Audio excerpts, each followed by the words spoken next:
Listen, following football costs enough money already, so don't let your mobile bill mug you off.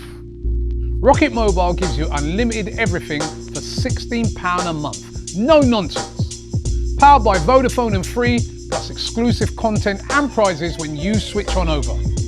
Scan the QR code or click the link and put that cash back into football.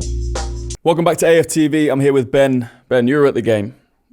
Talk to me, because on the watch along, we were saying, we played really well. We created enough chances. The frustration was just taking those chances. Was it kind of the same being at the match?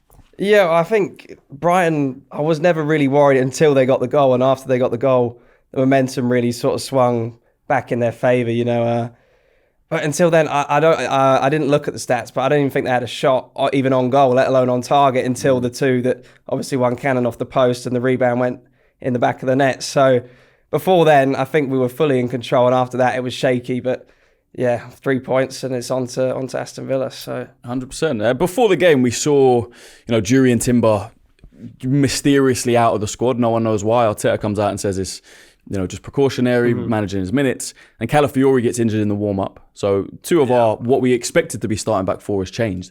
But I thought defensively, pretty much all the way up till their goal, I thought we were pretty solid.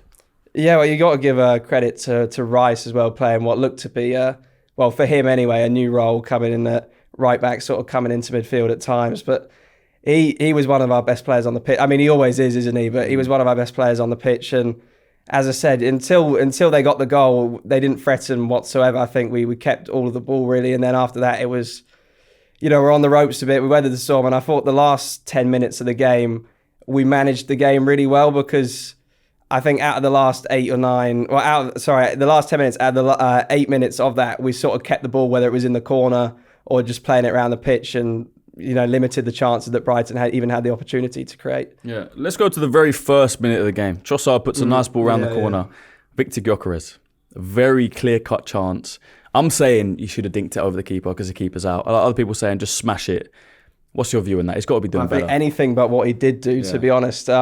I was saying to the guy next to me that he did the hard part, because I can't remember who it was, if it was Dunk or one of the other centre-halves, but to win the 50-50, which I think he was probably second best for, he completely muscled him off the ball. And then, he did the hard part, and he had a very good chance. And as you said, it could have chipped it, could have smashed it, but just passed it into the keeper's hands. So he'll be disappointed with that. And I thought overall he did well when he was on the pitch. There was a lot of hard work off the ball as well, which you saw the keeper kick it out many times under pressure, which wouldn't happen if it wasn't for his pressing. But yeah, he's got to score that, really. For sure. And yeah, it was just frustrating in front of goal. Saka, I thought, beat his man really, really well quite a few times, had the left back on toast. But the end product, times he shot, maybe he should have passed. Sometimes he passed when he should have shot, missed the target a couple of times. Like we said, Victor Gyökeres missing chances, Trossard. It's just, it feels like in front of goal, we're doing everything right up until that, end product. Martinelli came on late on, missed an open goal, a very easy chance. Why are we missing all these chances? Well, it's hard to pinpoint an exact reason, really. Is it a quality issue, or is it a mentality issue? Are they nervous? You look at in terms of, I think we're only behind Man City in terms of the amount of goals scored in the Premier this season. I might be slightly wrong, but when I last checked, I think it was there or thereabouts. So it's not like we haven't been scoring goals this season. You can look to the fact that in December we usually seem to struggle, but at least we are still picking up the points. And you look at the last few games, Palace, we should have, but we should have put away 4 chances in that first half, and chances were there today as well. As you said, I can't give you an exact reason as to why it's not quite clicking in terms of actually the final putting it in the net. For sure.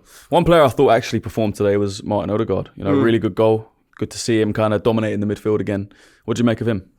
Yeah, well, it's nice to see him actually shoot, because a lot of the time he'll be, especially in the stadium, be screaming shoot, and he'll normally pass it out wide, or he won't take it on. But miraculously, he takes it on and he gets the reward. So it'd be nice to see him actually pull the trigger a lot more than he does. But I think in terms of man of the match, he was arguably man of the match, and alongside Rice, and I think Saka was good, as you said, as well.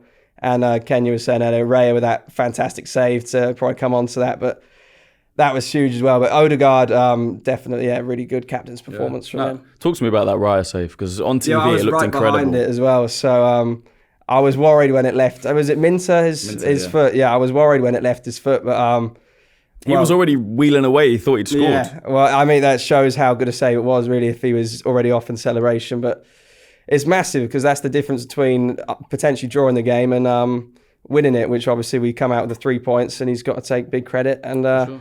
every point at this stage in the season is crucial. So Yeah. Well, look, it's another massive 3 points. We've got Villa next. I feel like we owe them something. You know, Unai Emery's had our number for a little while, but it's at our place. Gabriel now back. Good to see him get on as well. You confident for that game?